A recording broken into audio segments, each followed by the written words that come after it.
본 방송에서 제공하는 투자 정보는 투자 판단에 대한 조언입니다. 방송에서 제공하는 주식의 가치, 가격 상승 및 하락에 대해서는 방송사에서 보장하지 않습니다. 실시간 정보 브리핑입니다. 강달러 지속에 지난달 외환 보유액이 6억 달러 넘게 줄며 석 달 연속 감소세를 나타냈습니다.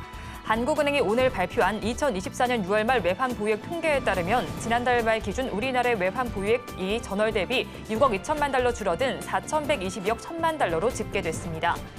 다음 소식입니다. LG에너지솔루션이 중국 업체들이 독식해온 전기차용 LFP 배터리 시장에서 국내 업체 가운데 처음으로 대규모 수주를 따냈습니다. 프랑스 완성차 업체인 르노와 전기차 59만 대를 생산할 수 있는 LFP 배터리 공급 계약을 맺은 겁니다. 세 번째 소식입니다. 차세대 원전인 소형 모듈 원전 산업 활성화를 위해 관련 업계가 협회 설립에 나섭니다. 내년 상반기 출범하는 협회를 통해 정부와 국회 등에 기업의 목소리를 전달하겠다는 전략입니다. 마지막 소식입니다. LG 디스플레이가 3년 만에 흑자 전환할 것이란 전망에 강세를 보이고 있습니다. KB증권은 내년부터 LG 디스플레이는 대형 유기 발광 다이오드 패널 사업에서 감가상각 종료와 신규 고객 확대에 따른 물량 증가, 중형 OLED 안정적 물량 확보 등으로 수익성 개선 국면에 진입할 것으로 봤습니다. 실적 턴어라운드 기대 속에 분할 매수 전략도 유효해 보입니다.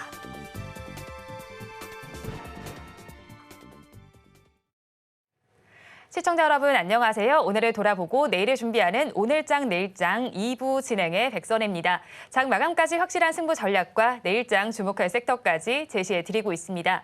오늘도 저희 방송과 함께 하시면서 성공적인 투자 전략 가득 담아가 보시기 바랍니다. 저희 방송은 유튜브를 통해서도 보실 수 있습니다. 유튜브 검색창에 서울경제TV라고 검색하시면 저희 방송과 함께 하실 수 있으니까요. 많이 참여해 주시기 바랍니다. 그러면 오늘장 내일장 2부 본격적으로 시작합니다.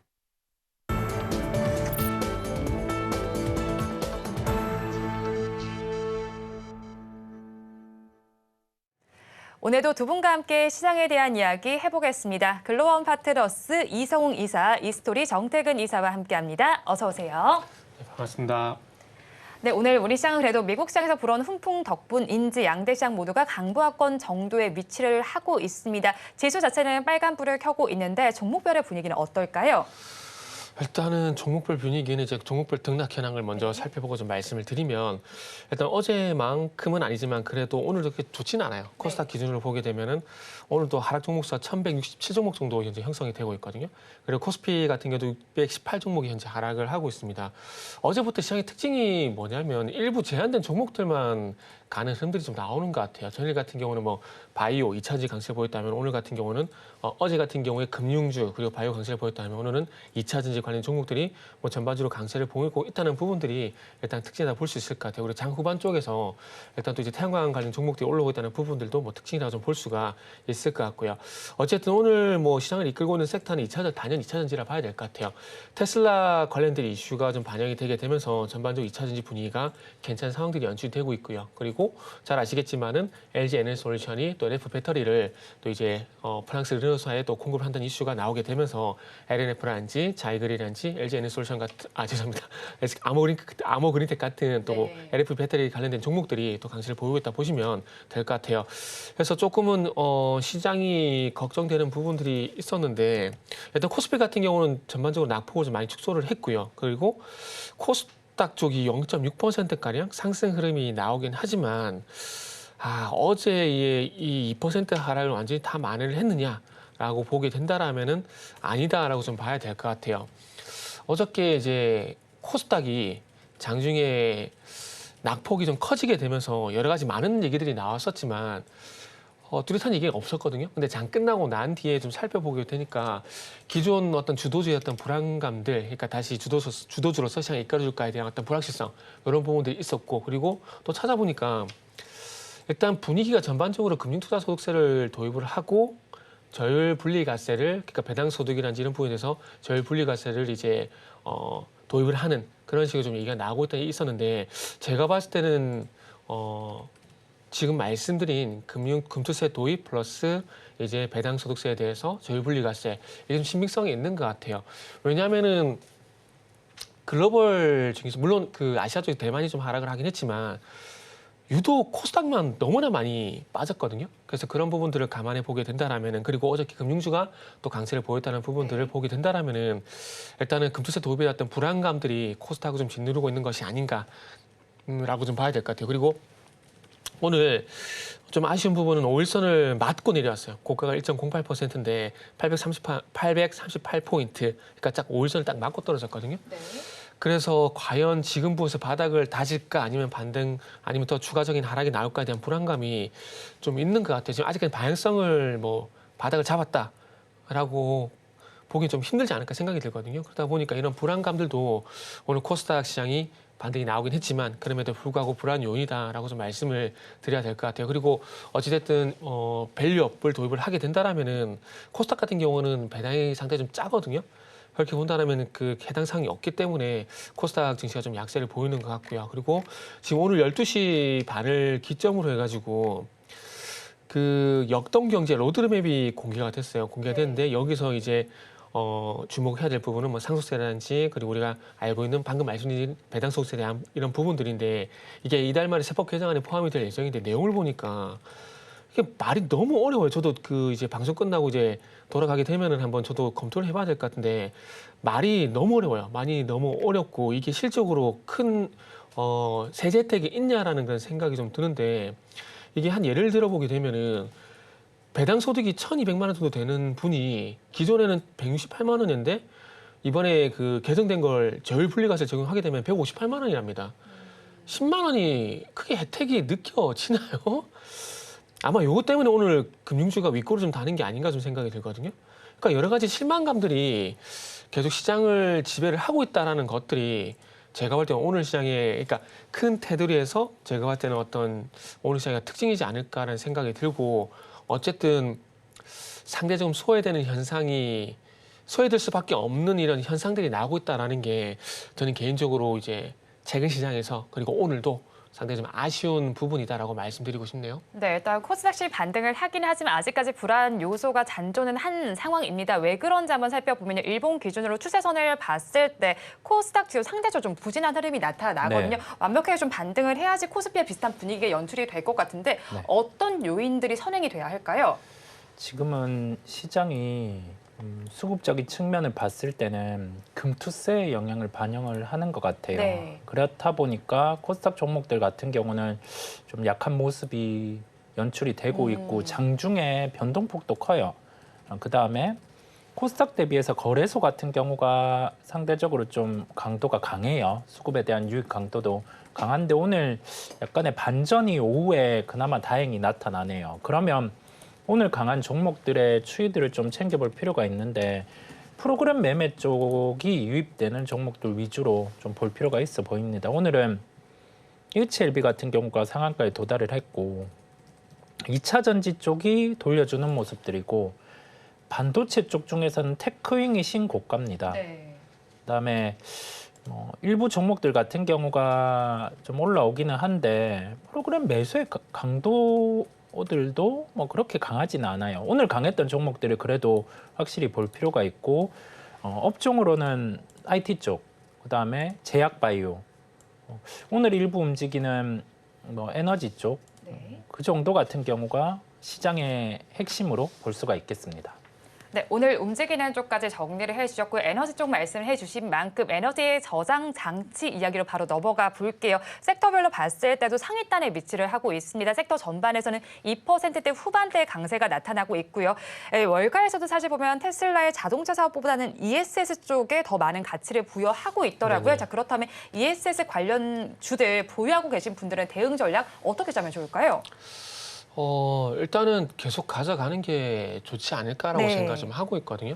왜냐하면은 전력 설비가 결국 전력 부족이 원초적인 문제잖아요. 네. 그리고 지금 또 여름이 왔죠? 네. 그리고 지금 장마 기간인데 장마 기간 끝나게 되면은 작년같이 정말 더운 날씨가 또 오지 않을까 생각이 드는데 뭐 여담이지만은 작년에 그 제가 하도 더워가지고 캡처를 따가 지금 핸드폰에 작년 날씨 저장해 놓은 게 있는데 네. 체감 온도가 45도까지 올라간 날이 있거든요. 그게 최고 기록이었어요. 왜냐하면 제가 더울 때마다 그걸 계속 캡처를 떴었는데 그만큼 많이 더웠거든요.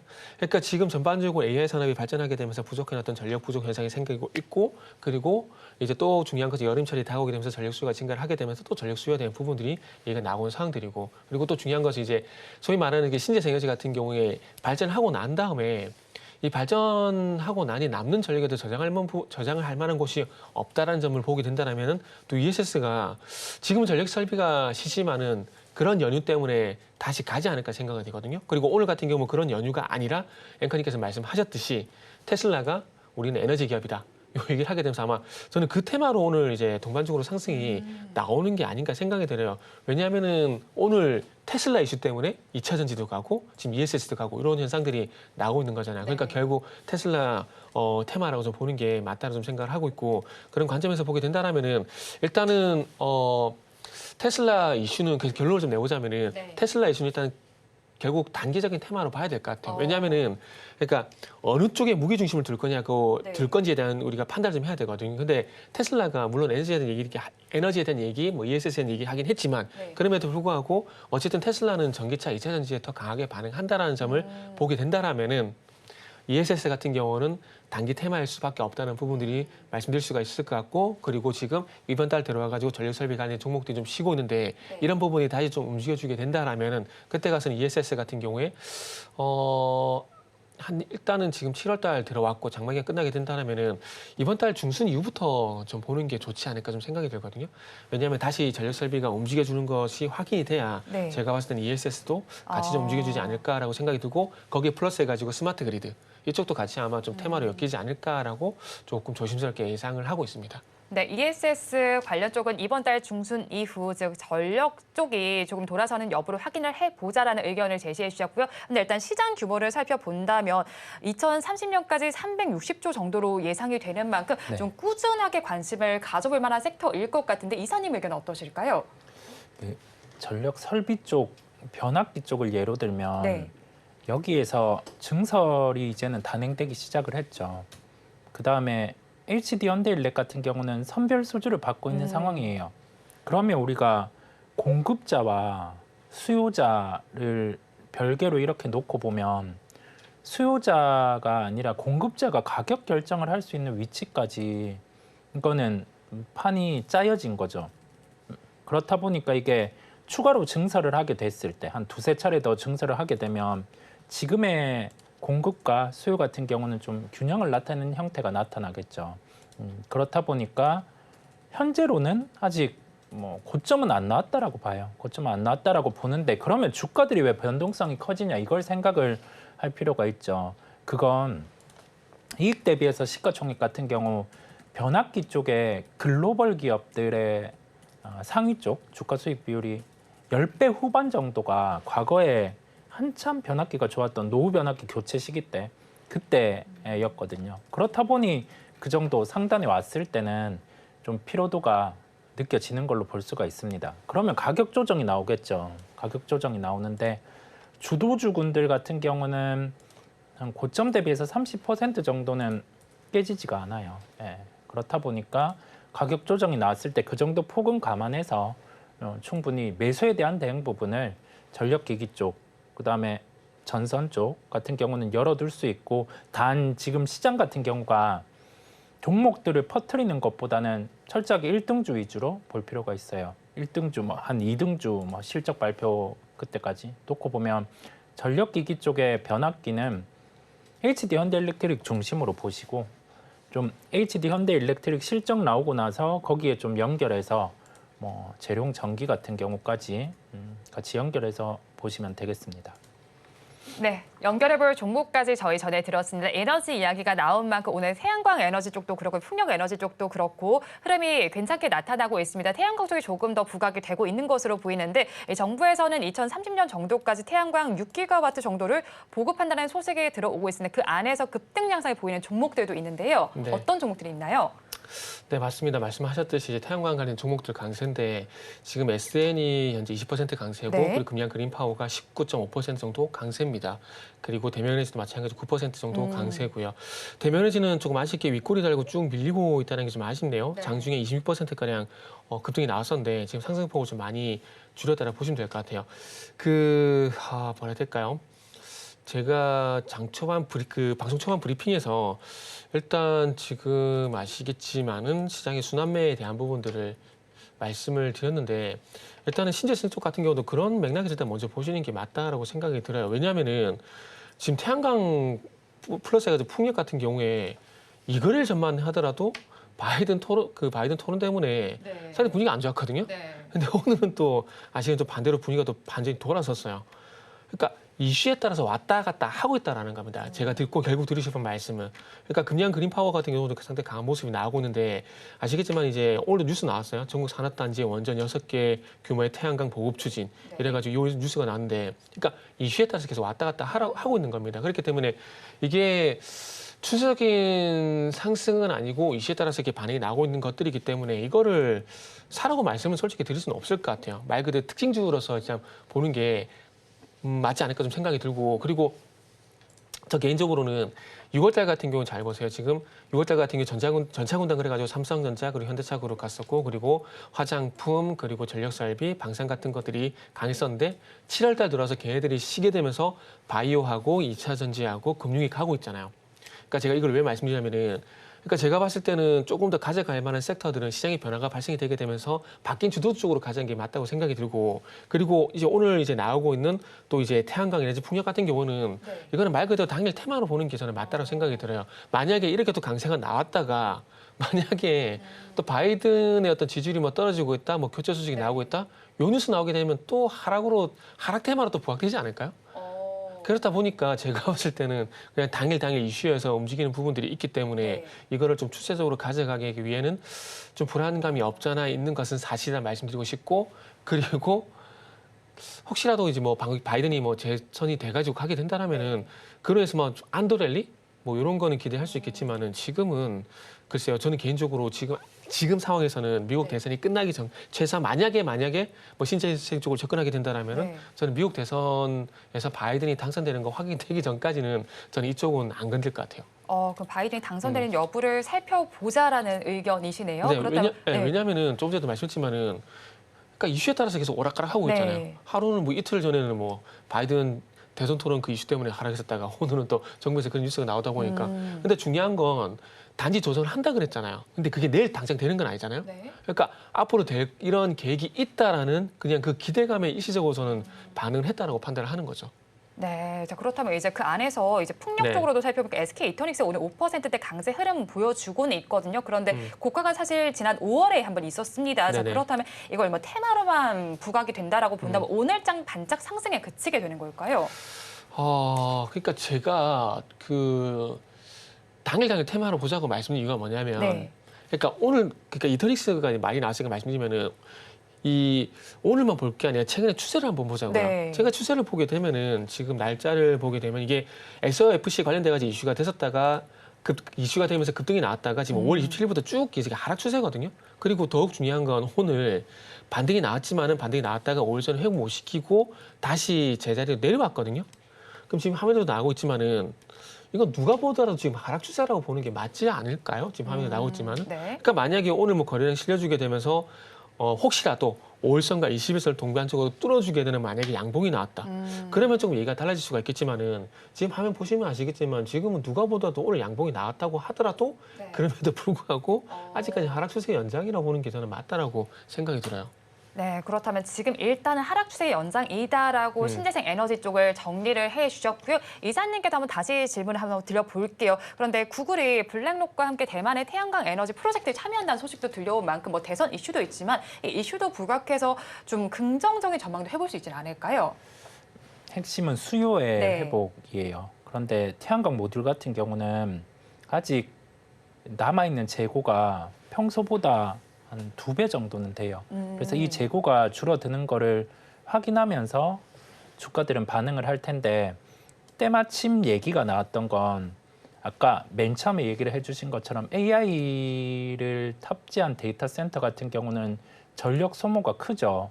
그렇다 보니 우리가 예상되는 그 재고에 대한 단축 시기 같은 경우가 올해 말 정도면 가능하다라는 논리로 우리나라 하나솔루션 같은 경우가 반등이 나타났었는데 다시금 빠졌어요.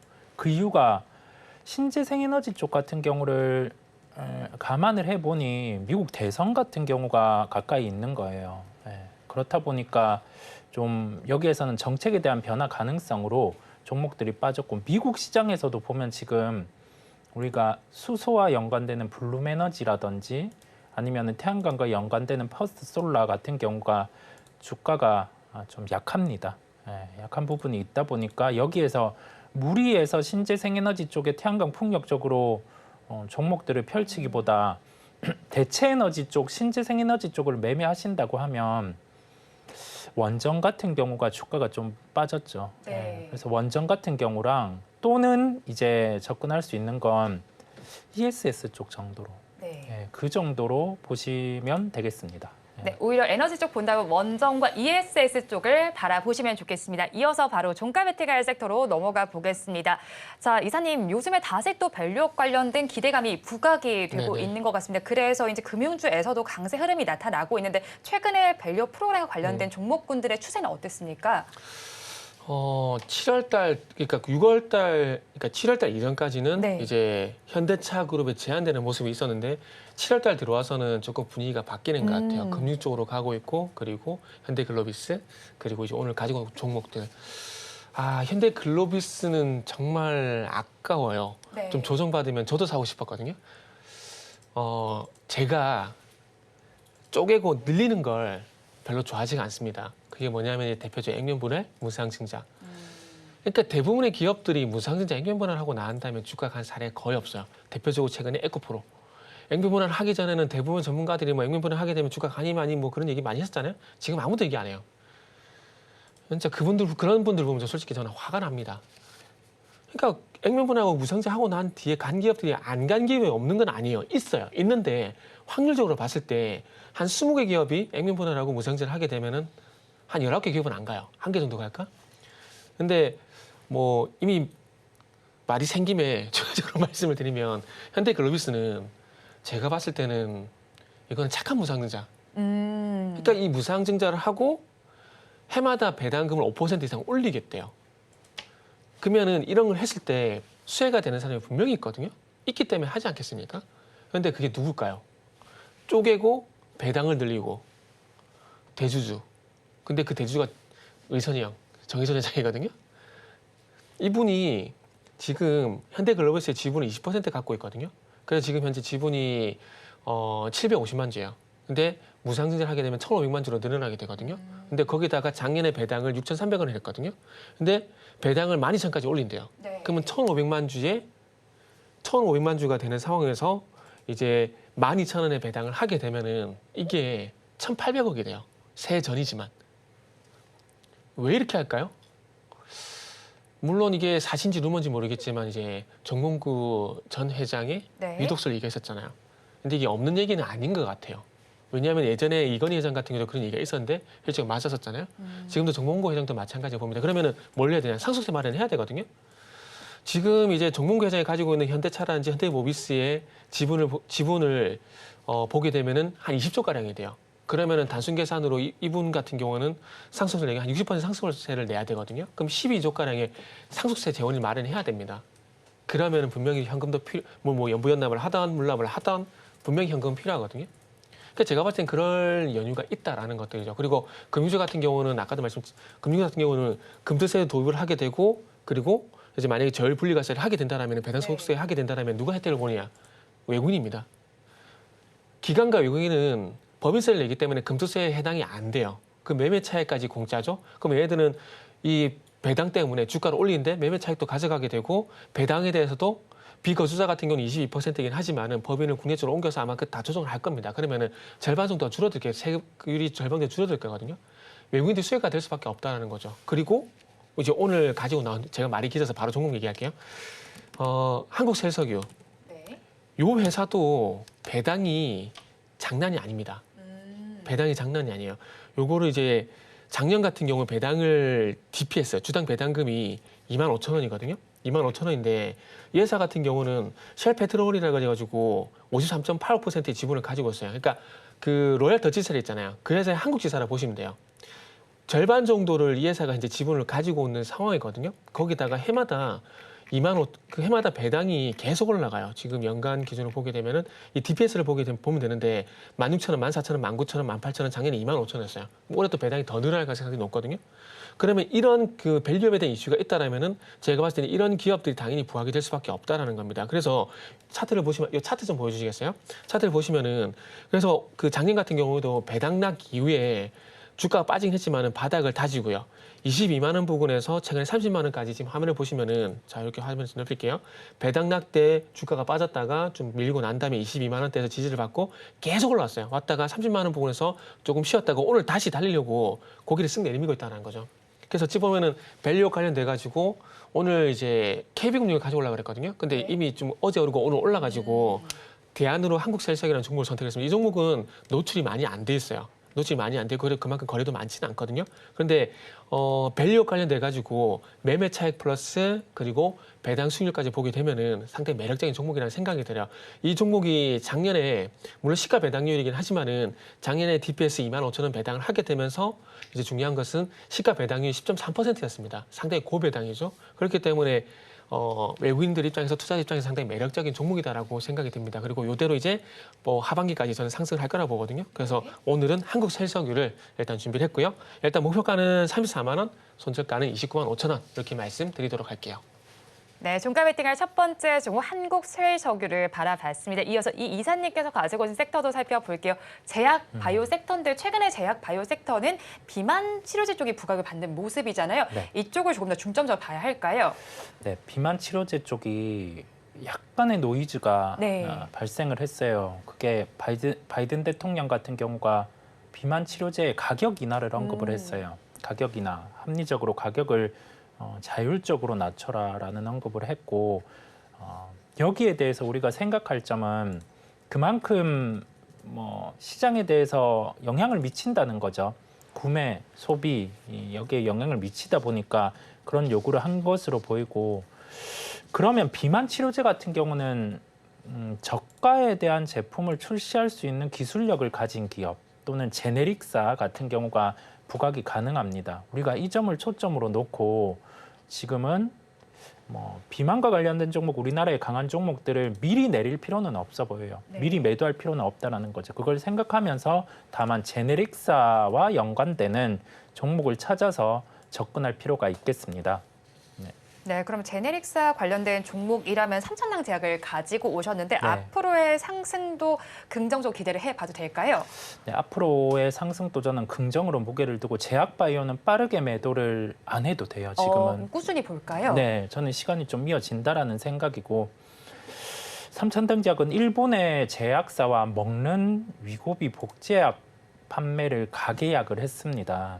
이 부분은 물질에 대한 부분에서 분쟁이 있을 수도 있는데 그 부분을 문제가 되지 않게 하기 위해서 세마글루타이드 물질 같은 경우를 특허 만료가 되는 시점부터 판매를 하는 거예요. 2026년입니다. 네, 그러면 미리 여기에 대해서 가계약 형태인데 실제 계약이 이루어질 가능성이 높아요. 일본만 놓고 보더라도 GLP-1 기전의 의약품 같은 경우가 매년 90% 이상 성장을 하고 있는 상황입니다.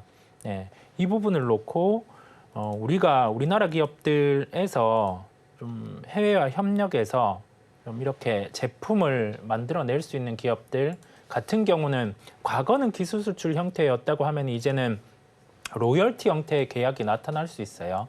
50% 정도의 배분이 나오는 구조다 보니까요. 10년의 특허를 보유할 수 있고 그래서 삼천당 제약 같은 경우도 이제 MSCI 편입의 타겟까지 들어옵니다. 수급까지 더해질 수 있는 거죠.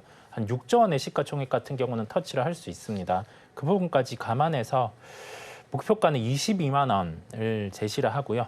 손절가 같은 경우는 14만 원을 제시를 하는데 한 번 더 강조를 드리는 건 제약바이오 쪽은 잘 보셔야 됩니다.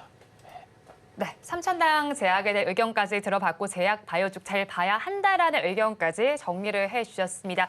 이어서 LG 디스플레이 이야기로 좀 넘어가 볼게요. 하반기 흑자 전망이 나오면서 오름세가 나타나고 있습니다. 오늘 장에선 3%대 강세 흐름 지금은 보이고 있는데 장중에 고가보다는 밀려 있는 모습입니다. 오늘의 변동성 어떻게 보셨어요? 요것도 질문에 좀 벗어나서 정말 죄송한데 오늘만 볼 게 아니라 요것도 이제 최근 흐름을 좀 봤으면 좋겠어요. 지금 날짜를 보게 되면 6월 19일부터 어쨌든 그 10,000원대 좀 바닥을 다지고 좀 반등이 나오고 있거든요. 그러니까 뭔가 좀 분위기가 바뀌고 있다라는 게 네. 핵심이다라고 좀 말씀드리고 싶은데 그 이유를 보니까 이제 결국 흑자 전환, 올려야 되는 기대감 이런 부분들인 것 같아요. 그래서 KB증권에서 나온 리포트를 좀 참고해서 말씀을 드리게 되면은 일단은 그 중생 OLED 패널 관련되고 출하량이 북미 쪽으로 공급되는 게 상당히 좀 많다라는 얘기가 조금 있는 상황입니다. 그리고 2분기 같은 경우도 일단 적자는 맞아요. 적자는 맞는데 예상보다 적자폭이 좀 더 줄어들 거라는 그런 그 리포트도 나오는 상황들이거든요. 그러면서 하반기 같은 경우는 이제 뭐 수익성 개선, 흑자 전환 이런 얘기들이 나오고 있는데 일단 당연하다라고 좀 봐야 될 것 같아요. 왜냐하면은 지금 이제 LG 노텍하고요. 그리고 LG 디스플레이 같은 경우는 어쩔 수 없이 애플 얘기를 안 할 수가 없습니다. 그런데 이번에 그 아이폰 16 같은 경우는 잘 아시다시피 온 디바이스 AI가 적용이 되게 되고 그리고 이제 교체 물량이 교체 대기 수요가 상당히 좀 하다고 그래요. 지금 미국 같은 경우 전반적으로 아이폰 13을 많이 쓰고 있다고 그러더라고요. 그래서 이 교체 수요가 또 맞물리게 되면서 지금 뭐 물론 그 전망치가 다 틀리긴 한데 최대 뭐 1억 6천만 대 정도 출하가 예상이 된다라고 해요. 그리고 거기에 들어갔던 디스플레이 같은 경우도 OLED가 또 이제 LTPO 이런 OLED가 장착이 좀 되다 보니까 단가가 또 올라갈 가능성이 상당히 높다고 봐지고요. 그리고 이제 LG 디스플레이 같은 경우는 전장용 같은 경우도 이제 성과를 조금씩 내고 있는 상황들이거든요.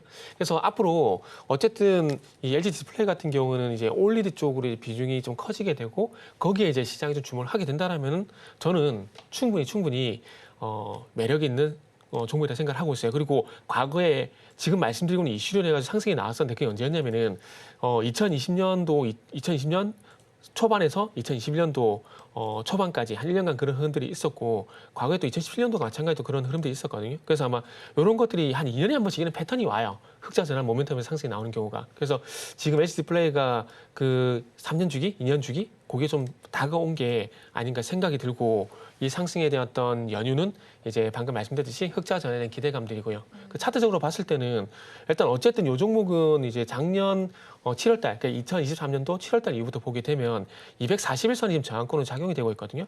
올해 이제 1월달도 마찬가지고요. 그렇게 본다라면은 지금 구간이 어찌 보면 상당히 좀 중요하다라고 볼 수가 있을 것 같아요. 그래서 혹시 LG 디스플레이에 관심이 있으신 분들 같은 경우는 가격이 11,000원대로 내려오거나 아니면은 241선을 돌파를 하게 되면서 12,500원 부근에서 조금 지지력을 보이고 12,500원대 부근에서 조금 이제 가격을 형성하거나 이 두 가지를 좀 보고 좀 이제 접근을 하셨으면 좋겠어요. 그리고 한 가지 조금 이제 부러운 부분은 작년에 LG 디스플레이가 아니다 올해죠. 올해 유상증자했잖아요. 네. 이분들 같은 경우는 어쨌든 주식을 좀 싸게 받을 수가 있고 또 이제 주가가 올라갈 국면이기 때문에 이분들은 상당히 좀 부럽네요. 네, LG 디스플레이에 대해서 긍정적인 전망을 해주셨고요. 디스플레이 업황 자체도 나아질 것으로 예상이 되고 있습니다. 그렇기 때문에 하반기에는 디스플레이 관련주에는 지속적으로 관심을 가져봐야 할 것 같거든요. 관련주 전반으로 전망은 어떻게 하십니까? 네, 긍정으로 보는 상황이고 하반기를 놓고는 OLED 관련주들 네. 소재 중심으로 먼저는 봐야겠습니다. 지금 삼성 디스플레이 쪽이 약간 LG 쪽 밸류체인보다는 수율에 대한 차이가 존재하다 보니까 애플 같은 경우도 LG그룹 쪽으로 좀 비중을 더 쏟고 있는 상황이에요. 그렇다 보니 우리가 감안해야 될 게 LG 디스플레이는 2분기 실적은 한 3천억 정도 적자 예상이 되는데 이 부분보다는 상회하는 실적, 적자지만 상회하는 실적이 나타날 것으로 보이고요. LG 디스플레이와 연관해서 뭐 P&H 테크 이런 소재주 같은 경우도 함께 좀 챙겨 보시면 그래도 도움이 되시리라 생각이 듭니다. 그 다음에 삼성 밸류체인 같은 경우도 그냥 배제를 할 게 아니라 비슷한 수준으로 시차를 두고 수율이 올라올 거라는 생각이다 보니 뭐 덕산 네오룩스 이런 기업들도 함께 좀 관심권에 두고 살펴보면 지금보다는 하반기에 확실히 좋아지는 흐름들이 나올 것으로 보여요. 네. 네, LG 디스플레이와 비롯해서 덕산 네오룩스까지도 관심 건역에 두시면 좋겠습니다. 이어서 게임과 관련된 이야기로 넘어가 볼게요. 넥슨 게임즈 이야기를 해보려고 하는데 신작을 출시하면서 급등 양상을 보였는데 오늘의 고가 부금보다는 반납을 하면서 14%대 강세 흐름이 나타나고 있거든요. 거래량도 꽤 실려 있는 만큼 앞으로 긍정의 흐름 기대해봐도 좋을까요? 이거는 최근에 게임주가 어떤 반응이 나왔냐가 네. 좀 중요하지 않을까 생각이 들어요. 특히나 신작에 대한 얘기가 나왔던 기업들. 그러니까 대표적으로 이제 볼 수 있는 기업이 펄어비스하고 데브시터즈인데 펄어비스 같은 경우 그렇게 흐름이 저는 나쁘지 않다고 좀 보고 있거든요. 펄어비스 같은 경우도 신작 얘기가 나왔던 게 언제냐면 이제 6월 7일인가 그때인데 이때도 10% 떴다가 마이너스 전환이 됐거든요. 근데 그 이후에 어쨌든 좀 추가적인 상승이 나왔었어요. 그리고 데브시스터즈 요것도 한번 차트를 보게 되면은 이제 26일 날, 6월 26일 날 급등 나왔다가 다음에 좀 꺾이는 모습이 나왔는데 일단 뭐 이 펄어비스, 데브시터즈의 어떤 흐름을 좀 보게 된다라면은 일단 출시 얘기가 나오고 난 다음에 일단 급등이 나왔었고 그리고 난 다음에 좀 꺾인 부분들을 보게 된다라면은 넥슨 게임즈도 조금 그렇게 될 가능성을 좀 염두에 두는 게 좋지 않을까 생각이 들어요. 그리고 오늘 이제 또 캔들 만들고 있는 캔들 같은 경우는 그 갭상승 출발하고 난 다음에 아래 꼬리 길게 달리고 그리고 이제 음봉이잖아요. 소위 말하는 이제 이거를 그 뭐라 그러죠? 갑자기 생각이 안 나네. 하여튼 그렇게 별로 좋게 해석하는 그런 캔들은 아니에요. 그런 관점에서 보게 된다라면은 일단은 조금 더 데브시터즈, 펄어비스 같은 경우는 조금 안 좋은 흐름들이 나왔었는데 그렇게 될 가능성이 좀 있다라고 봐지거든요.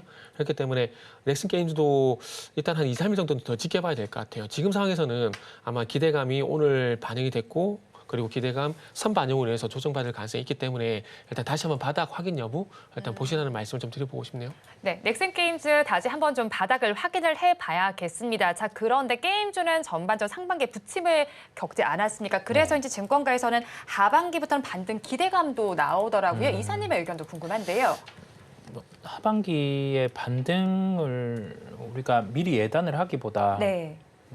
신작 스케줄 같은 경우를 체크해 볼 필요가 있어 보여요. 신작 같은 경우는 출시하기 이전에 우리가 테스트를 그 뭐 한 달 전 또는 몇 개월 전에 실시를 하고 그러면서 가유저들의 반응들을 먼저 봅니다. 그때 이제 여타 공통되는 유사한 게임들보다 데이터가 좋다라고 하면은 실제 출시 이전에 좀 수급들이 들어오는 그런 특성들이 있어요. 그리고 나서는 뭐 결과가 고점을 찍을 때 우리가 앱스토어 순위가 1위를 찍을 때 그럴 때가 주가 고점인 경우가 많거든요. 그래서 그 부분을 감안해서 게임주 같은 경우는 플레이를 하시면 되겠고요.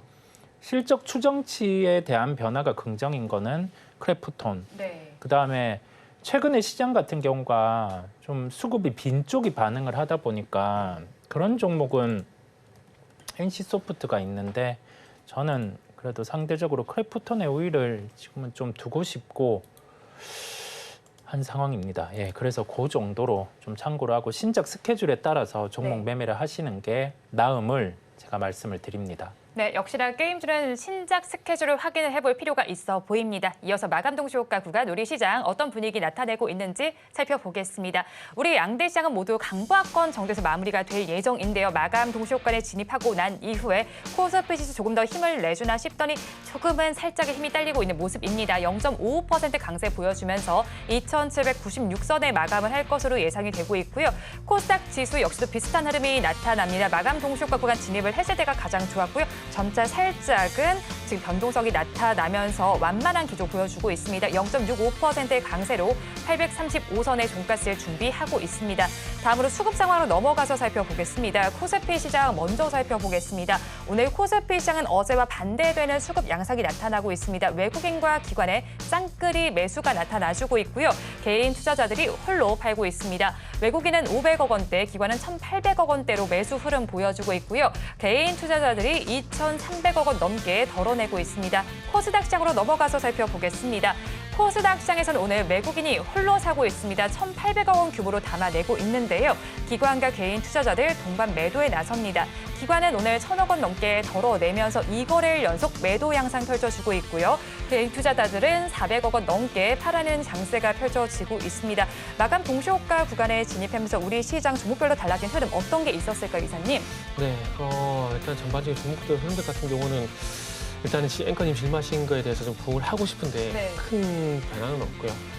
그 장 중반 이후에 흐름이 계속 유지가 좀 되는 것 같아요. 단지 이제 코스닥이 조금 이제 상승폭을 확대를 하려고 하고 있는데 네. 힘이 좀 약하다는 게 좀 아쉽다는 말씀 좀 드리고 싶고, 그리고 이제 장중 제가 계속 봤던 부분은 뭐냐면 코스닥보다는 코스피 쪽에 이제 선물 흐름을 좀 계속 체크를 하고 있었는데 어제 매도 나온 거 대비해서는 참 매수도 좀 약하다라는 생각이 좀 든다라고 좀 말씀을 좀 드릴 수가 있을 것 같아요.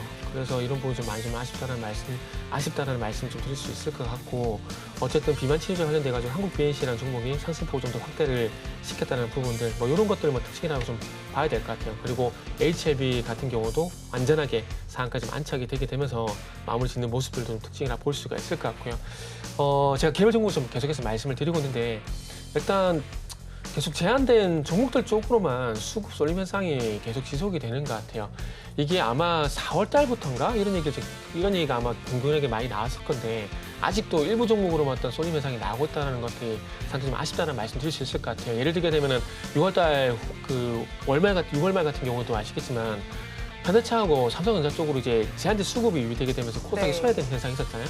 근데 또 7월 달로 넘어오게 되면서 하락 종목의 우위 현상이 또 극단적으로 나오고 있고, 그리고 오늘 2차 전지, 그 일부 바이오 쪽으로 또 수급 현상이 좀 제한이 되고 있는데 내일은 또 어떤 종목들 쪽으로 또 수급 또 쏠림 현상이 나올지가 좀 관전 포인트다라는 말씀을 일단은 드릴 수가 있을 것 같아요.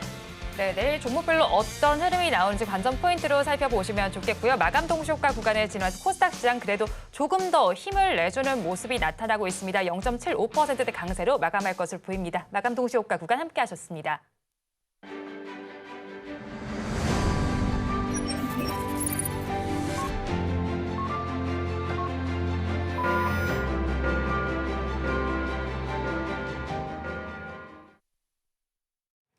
오늘 우리 양대 시장은 강세권에서 마감이 됐습니다. 양대 시장 모두에서 변동성이 나타나기는 했는데요. 추세선 기준으로 살펴본다면 코스피 시장의 경우에는 5일선과 10일선을 맞닿아서 거래가 진행이 되고 있는데 코스닥 시장은 반등은 하기는 했지만 여전히 아직까지 추세선에서 벗어난 모습이 나타나고 있습니다. 자, 그렇다면 업종별로는 어떤 모습 나타났는지 살펴보겠습니다. 코스피 시장 먼저 볼게요. 자, 코스피 시장 지수는 빨간불을 켜줬는데 하락한 업종이 조금 더 많이 집계가 되고 있습니다. 그 안에서도 상승한 업종 순서를 한번 살펴보면요. 앞서서 저희가 밸류업 관련해서 짚어드렸는데 증권 업종이 가장 좋았습니다. 1.82% 강세, 금융 업종도 그 뒤를 이었습니다. 전기전자 업종에서도 0.95% 강세 흐름이 나타났고요. 코스닥 시장으로 넘어가서 살펴보겠습니다. 코스닥 시장에서 상승한 업종 중심을 한번 살펴보겠습니다. 제약 업종이 그 안에서 가장 좋았습니다. 5.53% 강세가 나타났고요. 오늘 장 주인공이 됐던 종목이죠. HLB가 상한가로 마감했습니다. 그 다음에 위치한 업종이 금융 업종으로 4.65% 강세 나타났고요. 제조업종도 좋았습니다. 0.81% 상승으로 마감을 했습니다. 자, 오늘 시장 마감을 했는데 수급적인 측면과 시장 더불어서 마감 상황 어떻게 바라보셨습니까, 이사님? 외국인이 장 초반에는 선물 매도를 5천억 이상까지 네. 늘렸다가 그 부분을 다 환매수하는 흐름이겠죠. 환매수하고 순매수까지 나오는 흐름이 나타났고 주식 같은 경우도 거래소 코스닥 다 저는 양매수로 마감을 하는 모습이었어요. 모처럼 이런 수급의 형태가 나타났고 프로그램 매매 같은 경우도 오늘은 강도는 그렇게 강하지는 않은데 우선 매수로 마감을 하는 모습이었습니다. 코스닥이 중요한 구간이기는 했어요. 오늘 꼭 반등이 나와야 되는 상황이었는데 그래도 좀 급반등이 나올 구간에서 급반등은 아니지만 좀 일부 반등세가 나오는 모습이었음을 알 수가 있습니다. 다만 지금 여전히 시장 변동성은 존재를 하고 미국 시장 같은 경우는 이제 또 목요일 같은 경우는 휴장이 있기 때문에 그런 점을 감안해서 이번 주는 시장 변동성이 여전히 존재할 수 있음을 좀 생각하고 종목들을 퍼뜨리기보다 아까 말씀드린 것처럼 업종 내 대표주 쪽, 그다음에 코스닥보다는 거래소의 종목들 위주로 좀 보시는 게 낫다라는 말씀을 드립니다. 네, 변동성 예상을 하면서 거래소 위주로 종목을 살펴보자라는 의견 제시해 주셨고요. 또 현재 시간으로 오늘 FOMC 의사록도 확인을 해볼 수 있을 예정입니다. 어떤 포인트를 주목해 봐야 할까요?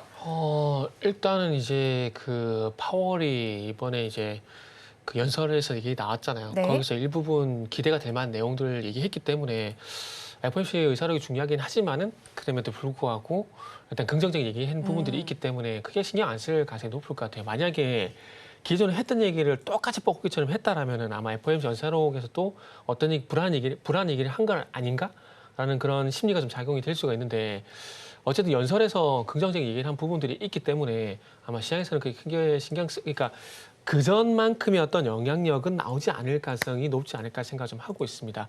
어쨌든 이제 목표를 했던 수치대로 이제 접근을 계속해서 나아가고 있다라는 얘기를 했고요. 근데 여기서 우리가 그 중요한 건 뭐냐면 계속 9월달 금리 인하냐가 있냐고 직접적으로 기자가 물어봤거든요. 네. 완전 해피를 해버렸어요.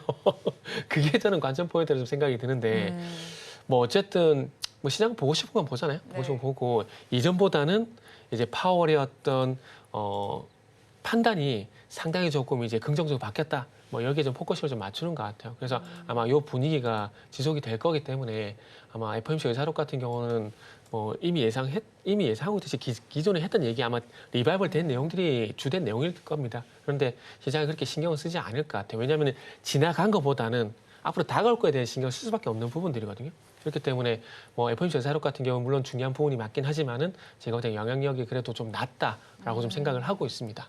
네, FOMC 의사록 중요하지만 영향력은 낮을 것으로 전망된다라고 말씀을 전해주셨고요. 그리고 토론회에서 트럼프 전 대통령이 우세하게 나타나면서 볼거룰이 시장에서 거론이 되고 있습니다. 이에 따라서 금융주에는 또 수혜가 전망되는 상황이잖아요. 사실 우리 밸류 프로그램과도 엮여서 지금 움직이고 있는 금융주 쪽인데 앞으로도 긍정적으로 전망해봐도 괜찮을까요?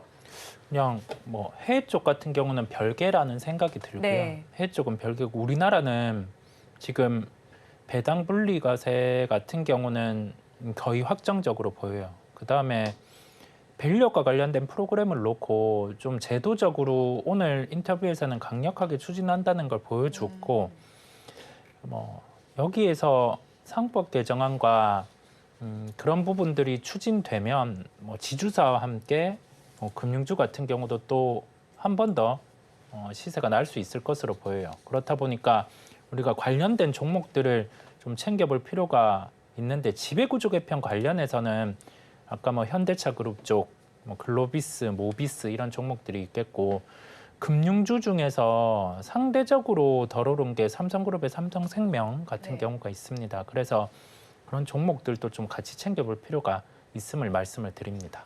네, 종목군별로 한번 살펴보자라는 정리를 해주셨고요. 자, 그렇다면 이런 상황 속에서 우리 시장에서는 어떤 쪽에 조금 더 주목을 해보면 좋을까요, 이사님? 딴 거 없어요. 우린 주식시장에 참여한 이유가 결국 어떤 종목을 살까? 네. 그리고 어떤 종목을 사서 수익을 낼까? 그 고민하는 거잖아요.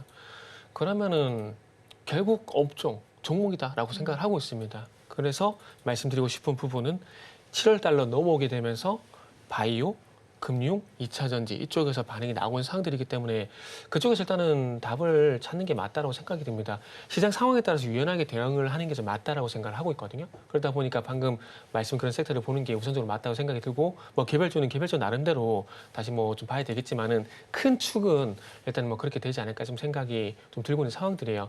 조금 전에 말씀드린 뭐 현대글로비스 그리고 뭐 추천주로 드리는 뭐 한국셀석유 다 그런 맥락이라고 보시면 될 것 같습니다. 그렇기 때문에 뭐 긴 안목에서 뭐 장기 투자하는 게 아니라면은 일단 시장의 변화를 빨리빨리 캐치를 하는 게 중요하다고 생각을 하고 있습니다. 그래서 빨리빨리 캐치를 하게 되면서 어느 섹터가 가고 또 어느 섹터 쉬고 이런 걸 파악하는 게 정말 중요하다고 생각을 하거든요. 그렇기 때문에 6월 달에서 7월 달 넘어오게 되면서 분명히 주도 섹터는 이제 바뀌는 상황들이기 때문에 그 주도 섹터를 얼마만큼 잘 접근을 해서 잘 끌고 가느냐가 제가 너무나 당연한 얘기를 했네요. 그런 게 관건이지 않을까 하는 생각이 좀 드네요. 네, 6월에서 7월로 달이 바뀐 만큼 주도 섹터도 변화가 나타날 것으로 예상이 됩니다. 이에 따라서 전략을 잘 짜보시면 좋을 것 같고요. 그럼 7월장에서 좀 증시를 주도할 만한 섹터 간략하게 정리해 주신다면 어디라고 생각하십니까? 7월장은 아까 말씀드린 부분의 핵심이 상법 개정안 네. 그런 부분이 있다 보니까요. 상속세 개편. 그게 나타난다라고 하면 지주사, 그다음에 밸류 관련된 종목들 같은 경우가 강할 수 있어 보이고 그다음에 코스닥보다는 거래소에 무게를 두는데요. 여전히 그래도 IT입니다. 여전히 그래도 IT다 보니까 IT 대형주 위주, 그다음에 가격 조정이 나온다고 하면은 한미 반도체도 충분히 재진입이 가능함을 열어두겠습니다. 네, IT 쪽에 대한 관심도 계속해서 가져가 보시면 좋겠다라는 의견까지 전해주셨습니다. 두 분 말씀 여기까지 듣겠습니다. 지금까지 이스토리의 정태근 이사, 글로원 파트너스 이성웅 이사와 함께했습니다. 고맙습니다. 네, 감사합니다. 오늘 장 내일 장 2부에서 전해드린 내용 정리해서 보여드리겠습니다. 화면으로 확인해 보시죠. 오늘 장 내일 장 2부의 핵심입니다. 먼저 이성웅 이사의 종가 베팅 종목 3,000당 제약입니다. 일본 시장에서 우호적인 환경이 조성되고 있습니다. 목표 주가는 22만 원, 손절 라인 14만 원입니다. 다음으로 정태근 이사의 종목도 살펴보겠습니다. 한국쉘석유입니다. 실적 개선 속에서 주주 환원 강화가 기대되고 있습니다. 목표 주가는 34만 원, 손절 라인 29만 5천 원입니다. 다음으로는 증시8 오늘의 승부주에서 언급해드린 종목 브리핑해드리겠습니다. 먼저 유창희 대표의 승부주 금호석유입니다. 합성수지 부문에서 전자제품양 ABS와 EPS의 수요 증가가 기대되고 있습니다. 천연고무 강세로 합성고무의 수요가 긍정적입니다. 다음으로 김성규 전문가의 승부주는 고려아연입니다. 비철금속과 2차 전지 양극재와 음극재 관련주고요. 비철금속 생산에 주력하고 있는 업체입니다. 오늘 하루 동안의 수익률 유창희 대표의 종목부터 먼저 살펴보겠습니다. 금호석유 매수한 가격이 14만 7,800원이고요. 고가 기준 14만 9,300원으로 하루 동안 1.01%의 수익률이 나타났습니다. 다음으로 김성규 전문가의 고려아연입니다. 매수한 가격은요 52만 7천 원이고요. 고가 기준 53만 2천 원으로 하루 동안 0.95%의 상승률이 나타났습니다. 언급해드린 종목들은 내일 아침 증시8 오늘의 승부주에서 자세하게 리뷰를 해드리니까요. 많이 시청해 주시기 바랍니다. 본 방송에서 제공하는 정보는 투자 판단에 대한 조언일 뿐 해당 주식의 가치와 수익률을 보장하지는 않습니다. 오늘 장 내일 장 2부에서 준비한 순서는 여기까지입니다. 저희는 내일 이 시간도 여러분과 함께하겠습니다. 오늘도 시청해 주신 여러분 고맙습니다.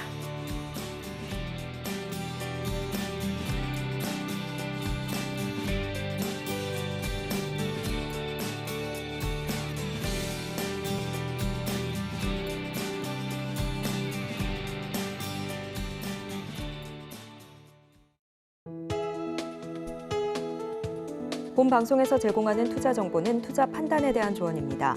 방송에서 제공하는 주식의 가치, 가격 상승 및 하락에 대해서는 방송사에서 보장하지 않습니다.